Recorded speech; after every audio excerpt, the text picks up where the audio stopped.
睇呢個周杰倫寫包單，我唱得仲好過佢。戀愛腦之死其實我覺得都好長，我都中意呢首歌嘅。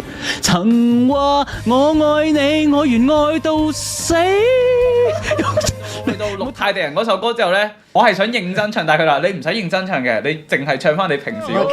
求你別說錯過我，其實亦愛我，何以寄養放過我？你已彷彿有神助。緩緩飄落的楓葉像思念。只能夠講我認真嘅時候都可以好好聽。